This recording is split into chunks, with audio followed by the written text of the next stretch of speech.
Howdy, y'all. Welcome to another episode of Unstoppable with my wife and I. I'm Michael. This is Victoria. And this is a special moment for me because she's allowing me to read an excerpt of her memoir of Who Kicked First. And you can get that off Amazon. Now, in all fairness and a full open disclosure, that I haven't allowed my husband to read this because, I've known my husband all through 20s, 30s, 40s, and now going into his 50s. But, Easy, greasy. well, and we had broken up, and my dumbass tried to rebound for the first and only time in my life. And this is the jackass, excuse my French, I ended up with. And Wait, no, she's not talking about me. no, my ex, the abuser. And it took me 10 years to publicly release my memoir. And there is quite a bit of specific detail that Michael doesn't know for many reasons. One, and I'm sure a lot of people who've gone through something like this can understand, there is humility involved, there is embarrassment involved, there is all sorts of different negative emotions that come involved. There's fear of uh, your best friend, your soulmate, your partner in life looking at you differently. There is fear of so many different things. And one of the things that I have strongly advocated for going on over 18 years now is this. And I have to be as open as anyone, if not more, to show people that they can come out on the other side and live life and be happy and have that happily ever after. But doesn't mean that I have not been incredibly nervous about my husband reading the book for a multitude of reasons. So, with that being said, he has not read any of this to my knowledge, and I'll know as I'm looking at him and his reaction, most certainly. So it's about a page and a half to make sense of that little situation. So here we go. Yes, I have not read this book. I've read the title, Who Kicked First, a memoir by Victoria Curie, and I read the back cover. That's it. So, just starting on this, here we go. And of course, names have been changed, y'all. And sub geographic locations. Other than that, everything is 1000% true and provable, and we have proof of all of it. So, small excerpt from Who Kicked First by Victoria Curie. Y'all, this is a must read book. Please go to Amazon and get it. I think we also have it, and you get a signed copy from us. Here we are. About 10 minutes. Look, I even messed up the first word. After 10 minutes, Damien was still playing his game, and the volume was the same. I got out of bed and went into the kitchen to get some water.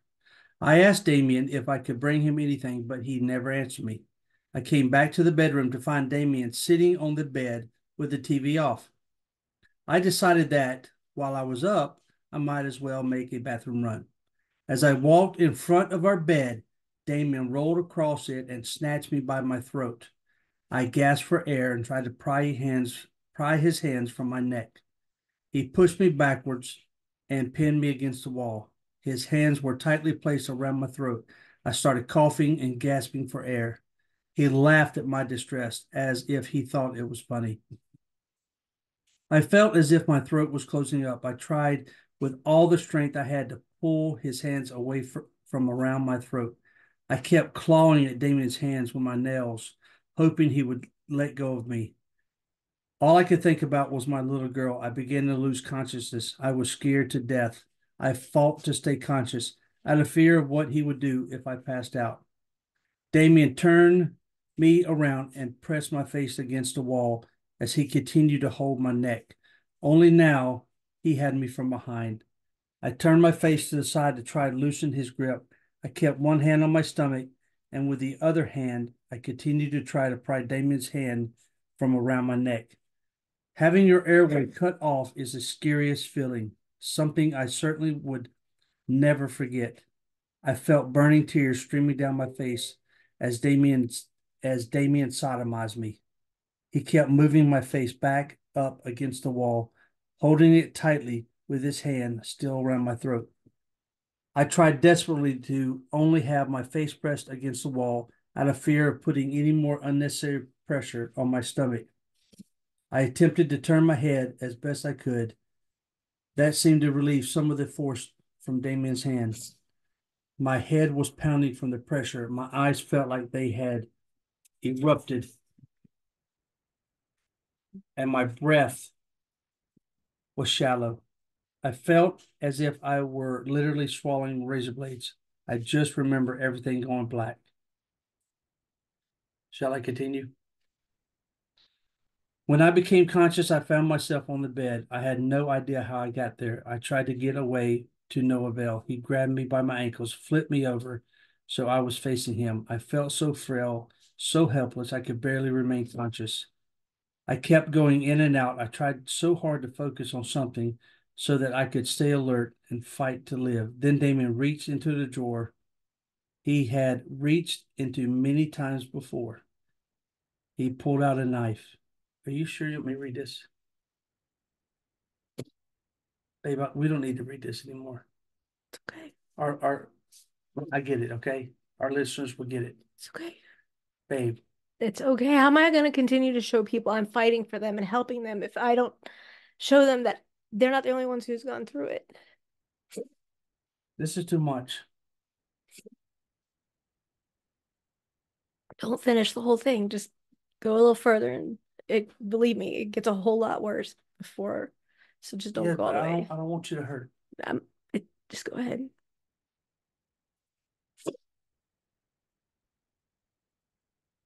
Then Damon reached into the drawer he had reached into many times before. He pulled out a knife and started running it down my face, starting inside the corner of my eye.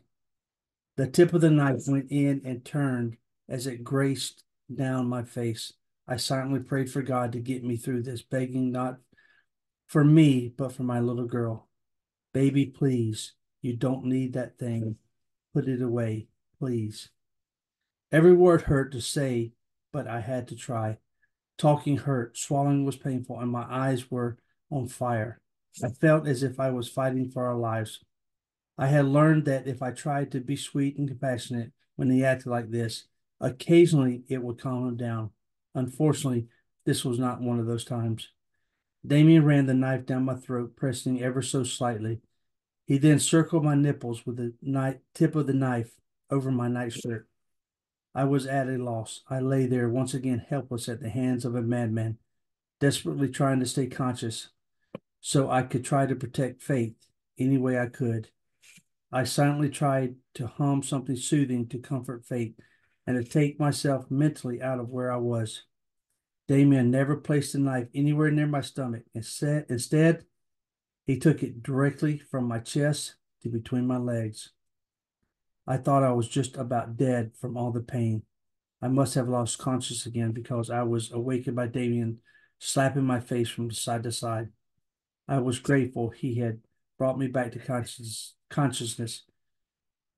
He could not take my life if he was looking in my eyes. At least that was what I had always told myself. Babe, don't ask me to do this again. This is too much. I didn't ask you to do this. This was your idea. What? I didn't know this was going to be so hard on you. Without even opening that, you could say anything, and I could tell you the rest of it verbatim without even reading it because everything is 1,000% true. I don't have to even read the book. I can tell you everything that happens from that point on without even looking.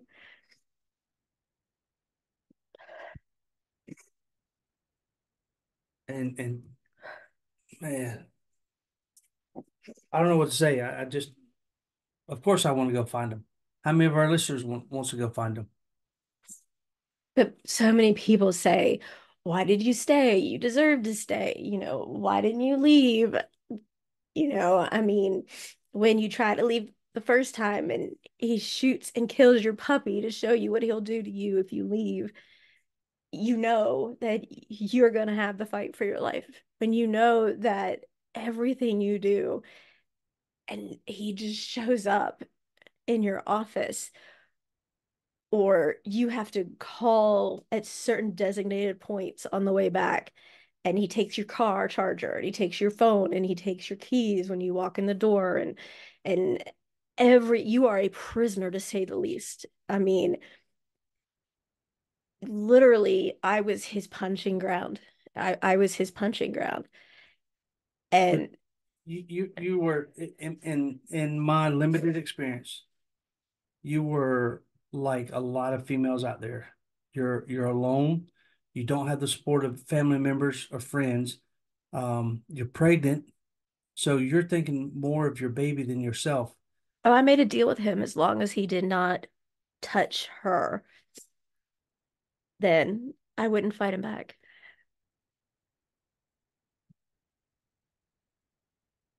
No, I don't know. I don't know what to say. Well, talk about it as an officer now versus back then. I mean, it's such a difference because, you know, we don't have, as women, we don't have faith in law enforcement because they come out, and if your significant other, which I don't think they're significant by any mean, is in law enforcement or the military or one of the boys that know these guys, they're going to give them a pass. They're going to look the other way. Things aren't going to get handled and taken care of. I mean, what are they going to do? Piss him off and give him a TPO, give him a restraining order, take him out of the house for the night? You know, let's say he and I, hypothetically, not that this ever happened, but we got into a confrontation and I defended myself physically, and I had signs of a struggle on my person, and he had it on his person. But anytime authorities were ever advised, the proof is on me. I had all of the battery on me. It was so obvious, you could see. And all he would say is, she's clumsy. And you can't have every injury that I had and not raise an eyebrow. But as an officer, if you respond to a scene and then, let's say he had marks on him, which he never did, they could take me. And more people who have been the victim of domestic violence end up incarcerated than the abusers themselves. That is a true fact. And that is why so many women are afraid to do anything. That is why so many women are afraid to step up and say anything, because we are battling alone. And a lot of times we will step up so that he will come after us instead of the kids, because if he's going to hurt us, it's a matter of time. If he hasn't already started with the kids or our pets, it is a matter of time. I mean, people ask me all the time, why? What are the number one interview questions I get? Why do you have so much proof? Well, when you kept going and telling people, this is what's happening, this is what's happening, and everybody would turn a blind eye, literally you get to the point, and after decades on a couch with a therapist, I flat out asked, am I crazy? And they said, absolutely not. And I said, for a minute there, I thought I was, because I'm going and asking constantly, why can't I get help? This thing is going to kill me. And I kept getting more and more proof. And they said, you have so much proof, it's almost overwhelming, whereas if it can't be real. But when you have audible recordings of that prick admitting and bragging about everything that he did, and your medical records coincide with photographs, and you have sworn statements from doctors and nurses, and his fingerprints match the bruises that were on my person, you know, you can't stab yourself in the back and have a 9-inch scar down your back. You can't do that. But I do have a 9-inch scar on my back. And, I've been stabbed over a dozen times. I took a knife out of my own chest. These are things you can't make up. And yet, nobody wanted to protect myself or my baby at that point, because that was supposedly a good old boy, but he wasn't a good old boy. Everything about him was deceitful. I had one incident where we were driving back, and I thought, oh my God, this is it. I'm finally going to get help. We got pulled over for him running at like 105 in a 55. And I thought, please, for the love of God, officer comes up to the passenger window, I have plenty of marks on me. I'm thinking, okay, please, notice, do the signs, whatever. I won't even look him in the eyes. I won't make contact. I'm looking down. I move it, any noise, I jump. And he took him back with him to his car. And I'm like, please, for the love of God, please do the right thing. Do the right thing. He didn't even give him a ticket. He didn't give him a ticket. And he was a state trooper. And I was, he was like, "Oh, I'm one of you," and whatever, flashes a badge that he was impostering. He was not even an officer, but he flashed a badge. And oh, okay, and I have to get my wife home. She's pregnant and whatever. And okay, well, just slow it down a little bit, man. Just slow it down. And that's it. And I thought, oh my God, that's it. I'm dead. I'm gonna die. Nobody is going to save me because when you look at that, you see a glimmer of light and hope, and then that literally feels like the lights just went out. You feel like you have nothing, absolutely nothing. And her little flutters of kicks and moves, and she was so active, was really what saved me because he wouldn't let me have ice packs. So many times I would go lay on the floor of the bathroom because it was tiled, and that was the only thing I could do to keep the swelling down on my face. And I literally be like, just kill me. Let this kill me. I can't do this. I can't do this. And I had even told myself that he'd have to kill me before he got Faith because he wasn't going to get her. There was just no way. And I just kept saying, this can't be life. This isn't life. This isn't living. This was being a prisoner, and solitude would be a better way of living than this is. That's that's incredible, really. I don't know how I don't know how you push through all those months to keep fighting, where many people just give up. Um, Yeah, but you tell me your thoughts. A, this is the first time you've read it, which you makes me know, very uncomfortable because it makes me worry. I would have done more digging as an officer. Had I pulled you over or him over, um, that the evidence is there on the victim's face. So Mm-hmm. let's look into it. God forbid that I'm the officer that pulled him over and allow them to go, and then next thing I'm calling the medical examiner and a coroner to come out for your body. And I could have saved your life. So I'm not reading anything else out there. Forget it. Folks, if y'all want this book, y'all gonna have to buy it. I'm not reading anything else. I'm not just that little page and a half upset my wife. It triggered memories for her, and she's sitting here in tears, trying to push through it while I was reading. I'm not gonna read anymore. I'm sorry. I upset you. I hurt you. You didn't hurt me. Sorry I brought this up. No, but you know what? This is what we do, and this is how we advocate. And Y'all gonna have to go buy this book yourself. but my husband, do you understand now why I've been so like Yes, not but it wanting you to doesn't change read my it? opinion or my love for you. But Okay. do you understand how Unless so many people think that it would change their spouse's no, it opinion? just fires me up to want to go get them. But that doesn't help us as a family. No, well, maybe. No, not No. really. Okay. One of the things people ask, how you feel going through this and like that scenario. I just I don't know if I can. I haven't physically read this out loud. I haven't read my book out loud. I don't know if I can. I might have you read this little section. People ask me when I get interviewed, like, what do you feel like looking at him? How do you feel when he goes into one of his rampages? It's a, why did you make me do this? What did you do?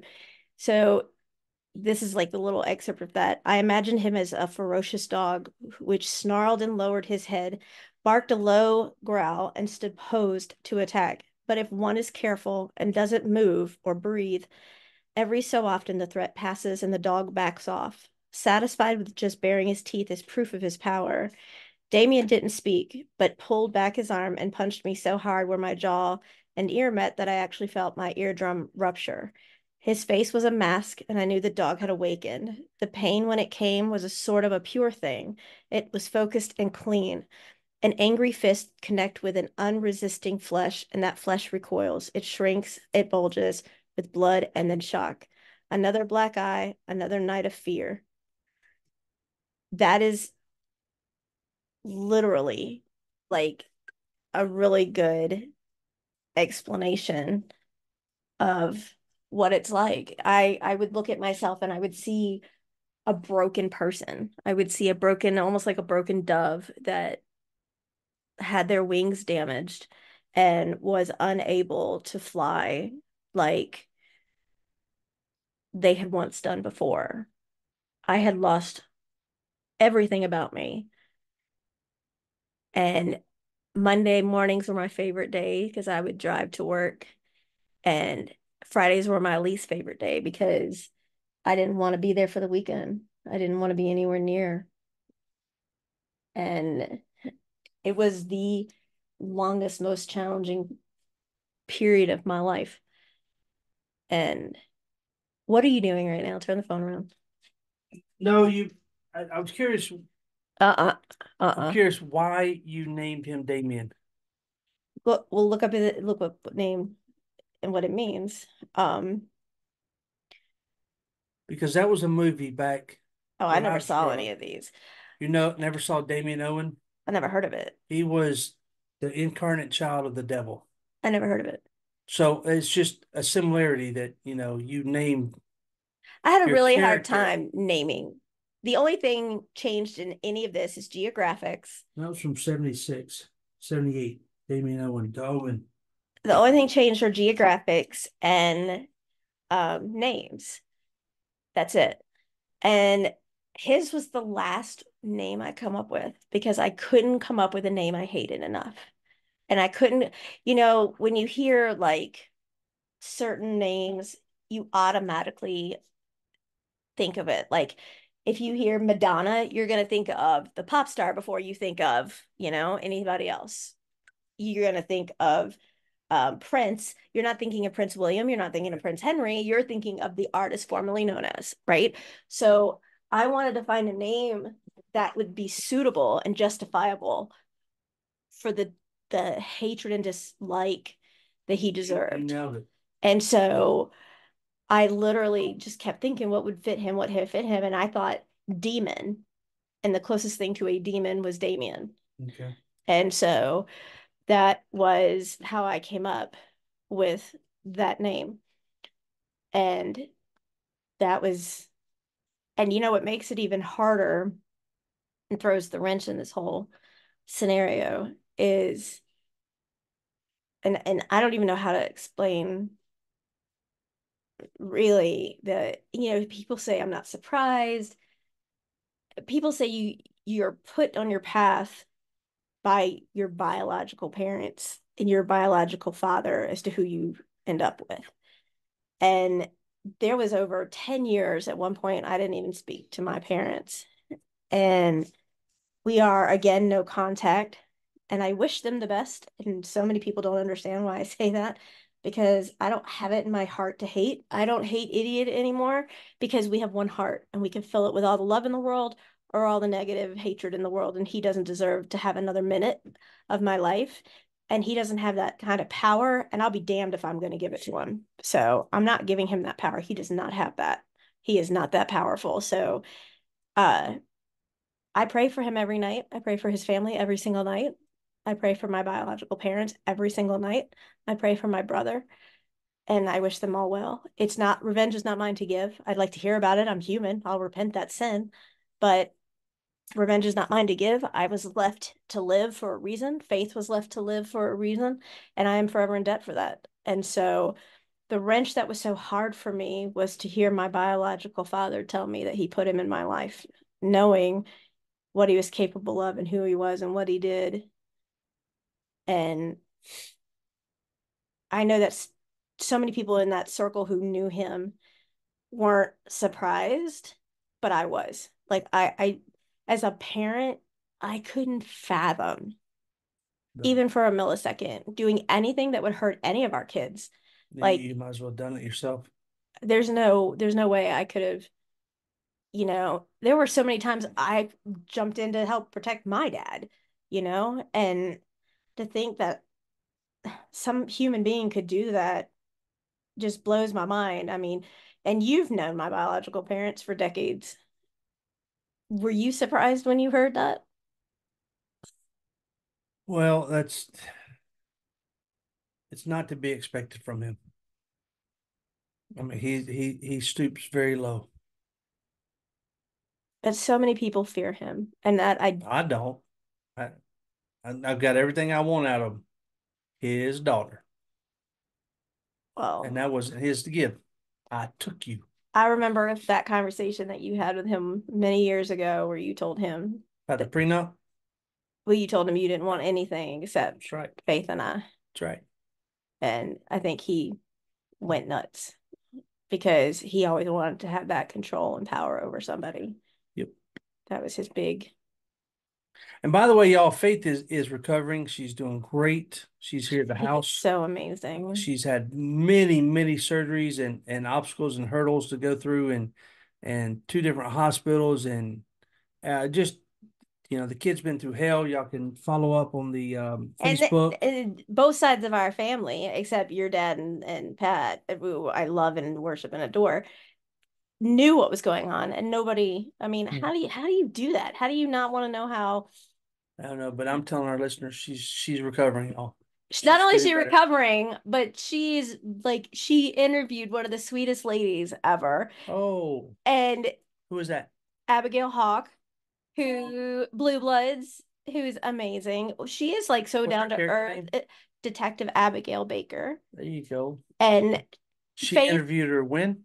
in the ICU, While Faith was laying in in the the ICU hospital bed. bed. Oh She my would gosh. not let me reschedule it. She was adamant, and she told Abigail that she would like her to play me if my book ever turned into a movie, that she thought she would be the warrior who could play me.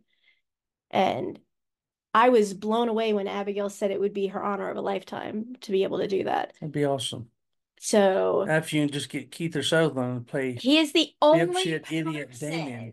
the only person I ever could imagine. I saw the movie Eye for an Eye, and I could see him playing a Damien.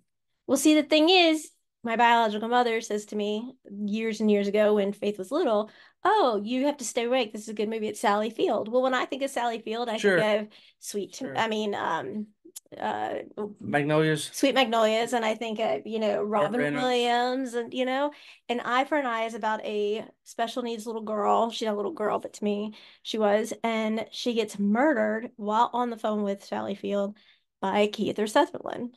And he plays the most unbelievable character where now I can't watch him in anything else. It's like James Spader. I can't watch him in Yeah, anything because he is my Raymond Reddington. Sorry, he from just the did. Blacklist. Oh, so that's all I have to say. So yeah, and people were like, well, who would play your parents? That'd be kind of a fun game. Who would play them? Um, I thought like Kathy Bates would be a good one for her, and I don't know who would be good for my bio dad. Um, and then I'd have to put someone in there I'd, who had, it's I'd you. say Richard Gere, but he's too jovial. No. He has to be like a scary, like almost an Al Pacino, scary. It's No. not scary though. Al Pacino can be scary in some of his No, you're biological. people fear I him. don't. I don't see that. I don't see it. Well, I don't want He's to a put stick figure of a fella that thinks money is his power, and yeah, he'll see. and who would play Faith? I mean, that would be a hard cast to do. Well, no one would play Fate It would be because she'd be in the baby. baby, Right. right? Yeah. So, But it would be a hard challenge, that's for sure. so But y'all just if you want to know more about my wife and her tragic experience, but that turned into a happy ending here, sort of, because she has me in her life and she has faith and we're trying to give back what was taken away and shine some light in dark places.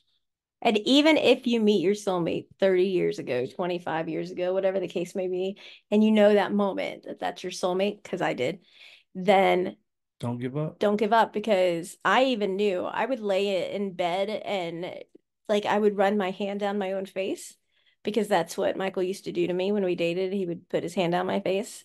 And ironically enough, ever since Faith was a baby, she put her hand on my face, like just hold my face.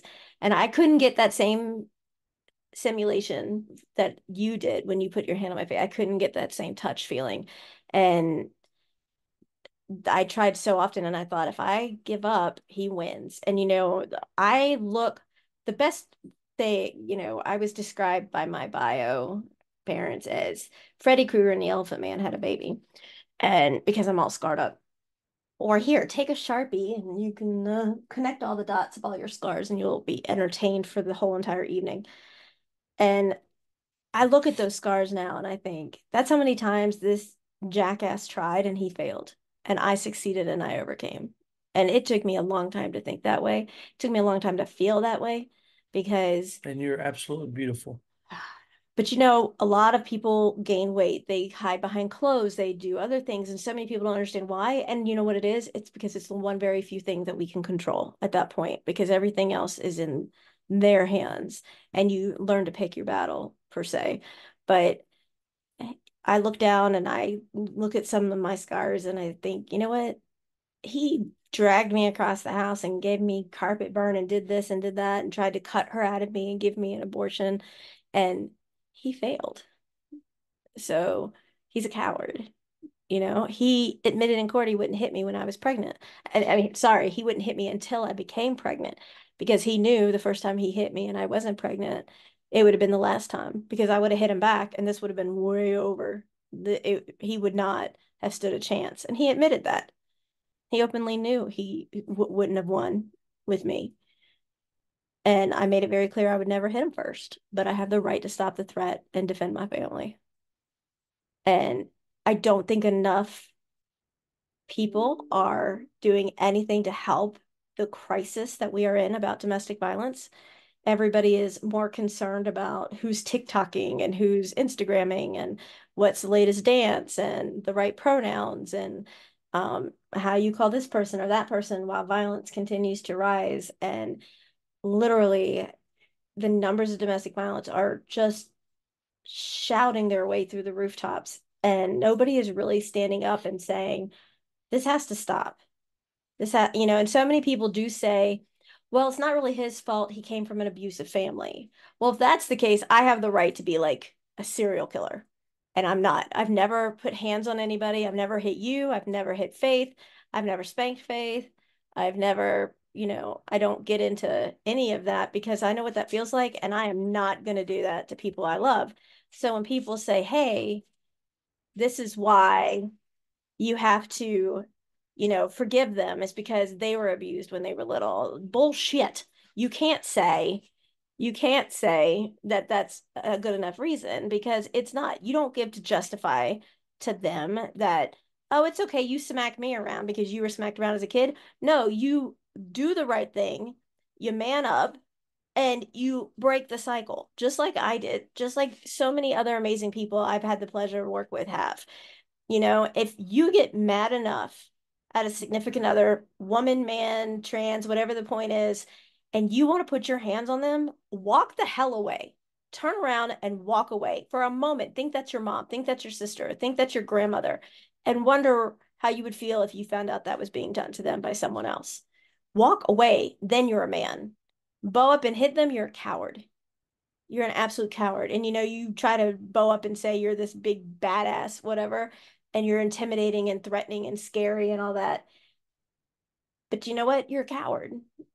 And I would love to have someone come on this show that will openly admit he's been abusive to his significant other and will have a conversation with us. And the closest we've ever had to that was the quote unquote reformed pedophile. Yeah. Person. Dumbass. But I would really love to have somebody come on and explain their way of quote unquote thinking as to how it's okay for someone to make the person at one point in time that they had feelings for make their body their canvas of hatred, their playground of violence. Because, and people say, this will be the last thing I say about it, is people say all the time, well, why didn't you just have dinner on the table at 7? Why didn't you, make sure that the radishes didn't touch the rest of the food? Why didn't you do this? You can do everything absolutely perfect. The bed can be made perfectly. The clothes can be put away. Everything is done exactly to order, quote unquote. But if somebody cuts them off on the way home, they get lectured at work. Maybe their side piece doesn't want to see them that night. Whatever the case may be, they're still going to come back to the house because it's not a home and they're going to take it out on you. So no matter what it is, you're damned if you do and you're damned if you don't. And that's not the way to live life. And all of a sudden, out of nowhere, I'm craving pizza. So that's your fault because you made me cry. And I we didn't didn't, get our did I pizza make you last cry? night. Well, you didn't make me cry, but just like what's mind blowing is you could open that, but we're not going to. You could open that book and start talking about Sorry, I missed you. no. You could open that book and start reading a paragraph. I could stop you mid sentence and I could tell you verbatim every detail without you reading another word because it doesn't get more No, factual than we're that. not going to do that again. You're the one. Our This is lit, your our listeners suggestion. are going to go on the website or Amazon and buy the book Who Kicked First, a Well, memoir you are by not Victoria alone, and I Curie. am here to help you from every step of the way. I will help you learn how to make your house safer until you can get out, help you execute a survival plan, how to do it. I mean, you'll have to You had read no how one I there. did it. I had no one. How I got out and my survival plan, how I did it is mind blowing to those who have read the book. They couldn't believe how I got some of the evidence that I did, and what I went Well, through to not just get that, it. but just getting out, getting 100% out. And it wasn't as easy as people thought because there was another couple of incidences No, before that. because as a former 13 and a half year law enforcement officer, so many times I went to the same domestic violence house relationship for domestic violence or Mhm. argument or dispute, and I'm arresting the perpetrator more times than not. And then they It's go home the it's same the day. male, Hmm. and I advise the victim, hey, pack your bags and get out. And They're a held lot because of of times they didn't. financial, they have no control over anything. I mean, I didn't even have keys. I had Yeah. nothing. So it's understandable. You have no place to go, no one to turn to. And if you try to go to your family, well, he knows where they are. He knows where they live. Mm-hmm. So he'll just go pick your, back up. So yeah, my wife has some great insights on, escape plans, preparation, what to do. So, and You are not alone. And I just want you to know that when you think that your light has gone out, even the tiniest little flicker from the tiniest spark can start a wildfire. And I will help you bring back your light, and you will be stronger than you've ever been. There is still a light. Your darkness has not come out. You deserve to live and be happy and live the life that you've loved. And life is too short not to be happy. And you need to laugh daily. You need to love daily. And my husband needs to get me pizza because like I'm craving pizza. I was gonna make him serious? I was gonna make dinner completely. And now, like last night, we were gonna do pizza for Faith and they botched it badly. Like they botched it so bad. And then Thanks, DoorDash. we went up there to get it fixed right, and they wouldn't do the honorable right thing. And it's not melon mushroom. Nothing is as good as melon mushroom anyway. But seriously, like I'll go pick it up because that's I didn't want it. I was gonna make my dinner. And now I have this like pizza craving because I haven't got it filled. All right, anyway, I'm done. You have anything else? This came out of nowhere. I know Sorry. I wanted because folks, y'all been listening to us talk about Faith for the past few months and everything's going on with her. I wanted to get back to the core of a contagious smile, and that's domestic violence and special needs kids, families. And this what we do. And my wife went through horrific times, and she put it down in a book, and I went through a little bit, but I didn't put it down in a book. And I talk about it every once in a while, and I talk about with you guys out there, specifically because a lot of time us guys we bottle the shit up, and That's not healthy. so we'll talk more about it But if any of you piece of shits out there who call yourself a man and beat on a woman or a child want to come on this show and describe your feelings to us, I elaborate want the mindset, elaborate on your mindset of control and their empowerment psyche. and your whatever the hell you want to call it. I'll even Yeah. give them the benefit of the doubt for the first moment until, you know what I mean? Like, don't think you're coming into the boxing ring because I literally want to hear why they think in their mind it's okay to do what they've done. Yeah. I mean, literally, you're not coming in to a boxing match right off the jump. So, like, I really want to hear what makes you tick, what Sure. makes you think that it's okay to do this. Yeah. There you go. Come on. You can contact me at Solomon4 at contagiousmile.com.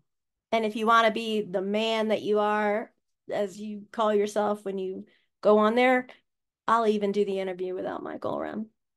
Hmm. Good luck with that. You might want Michael by mid interview. First question: are you pregnant? Nope. Can we get Michael in the room? All right, so thank y'all for listening and for keeping up with updates with Faith and about her. And thank y'all for those who donated to the GoFundMe before. And again, thank y'all in advance for buying my wife's book, Now tell him he has to take me for pizza. Who Kicked First by Victoria Curie. Oh, folks, she's up to like 24 books now. Well, they're not all out yet. Yeah. But she's and we have courses killing it. coming. We have courses coming. Yes. But that's totally separate. That's about podcasting and they're also about your domestic numbers. Violence. Okay. Yeah. Okay then. Is this rather short one? Because I don't know. I lost track of time. Yeah. Okay.